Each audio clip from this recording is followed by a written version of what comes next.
manifestations due to the abnormal development of the third and fourth differential pouches during embryogenesis.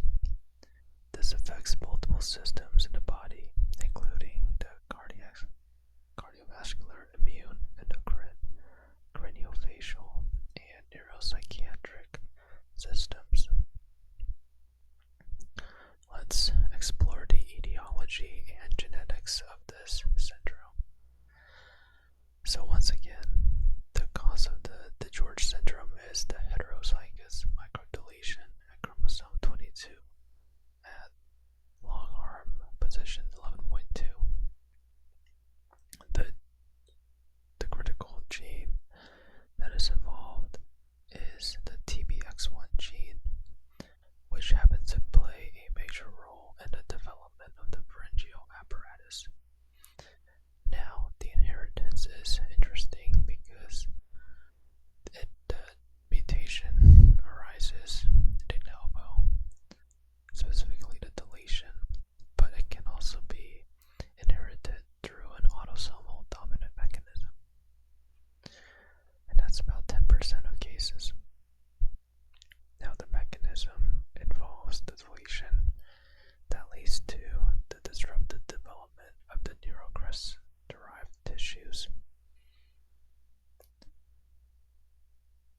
Regarding the embryological basis of DiGeorge syndrome arises from defective development of the third and fourth differential pouches. And to give you some context as to what these pouches are, the third pouch during embryogenesis involves the development of the inferior parathyroids in the thymus. So remember that the third pouch gives rise to your inferior parathyroid glands in your thymus. And then your fourth differential pouch gives rise to your superior parathyroid glands, along with parts of the thyroid gland and the laryngeal structures. If you look at the figure that I am circling over here, this gives you more information of the different derivatives of the first four pouches during embryogenesis or embryological development. So there is a very helpful mnemonic to keep track of all the clinical features of the DiGeorge syndrome. So remember that we talk about how the DiGeorge syndrome involves deletion at chromosome 22, or the long arm of chromosome 22.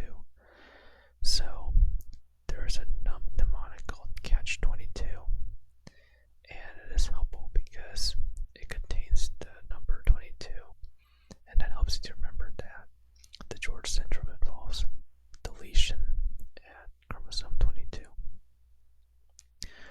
Now, the mnemonic catch stands for the following. C pertains to cardiac defects, especially the conotruncal anomalies such as tetralogy of Fallot, truncus arteriosus, and interrupted aortic arch. The letter A stands for abnormal facies, so this leads to the development of low-set ears, hypertailorism, small jaw, and cleft palate. You can Google these images of these on your own because I don't want to show them here. The letter T stands for thymic hypoplasia or aplasia that leads to T-cell immunodeficiency. The letter C stands for cleft palate, and that leads to velopharyngeal insufficiency. And there are many different types of cleft palates out there.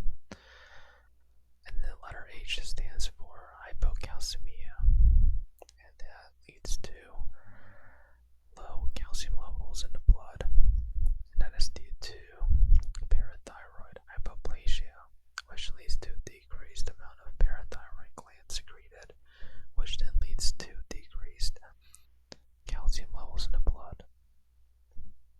Remember that this can cause seizures and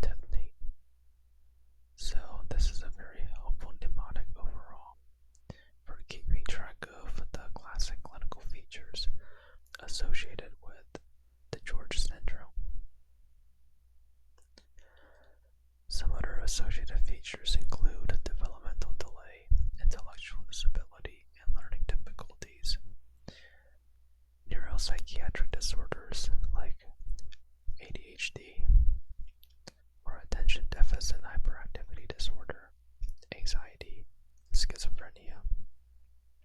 There can also be hearing loss, renal anomalies, and skeletal defects, and in feeding difficulties, along with recurrent infections. And the occurrence of infections is due to that immunodeficiency, specifically that T cell immunodeficiency.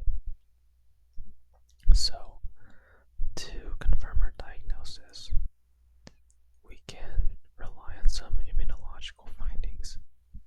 Specifically, we can find T cell deficiency that was due to the thymic hypoplasia. Now, the severity of this varies. This can lead to partial DiGeorge syndrome, so there can be mild immune defects, but some other patients might have complete DiGeorge syndrome, where profound immunodeficiency has prevailed. And this can also lead to recurrent viral and fungal infections. One clinical principle to keep in mind with T cell deficiency in general is that you must avoid giving patients with significant T cell deficiency live vaccines. So please remember that. Regarding endocrine findings, we talked about earlier that hypocalcemia can result due to the parathyroid hypoplasia. This can often be neonatal, transient, or recurrent.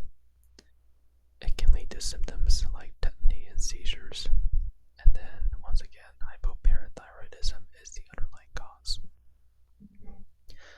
And for advanced diagnosis, we can utilize this technique called FISH, or fluorescent in situ hybridization. This can help us to detect chromosome 22 long arm position 11.2 deletion. And the figure over here that I'm circulating shows more details of how the fluorescent in situ hybridization works. It's a pretty cool laboratory technique. And we can see here that there's a deletion of the long arm because there's only one red spot, while here there's two. Some other techniques that can be used include microarray or multiplex ligation dependent probe amplification, or MLPA. This can provide higher resolution and broader detection for diagnosing patients with DiGeorge syndrome. And then, most importantly, prenatal testing is essential. So, chorionic villus sampling or amniocentesis with microarray are examples of prenatal testing. For managing patients with DiGeorge syndrome, because many different systems in the body are affected, multidisciplinary care will be essential, involving a cardiologist, immunologist, endocrinologist, a speech therapist, and even a geneticist. Cardiac surgery might be needed, and then calcium and vitamin D supplementation may be necessary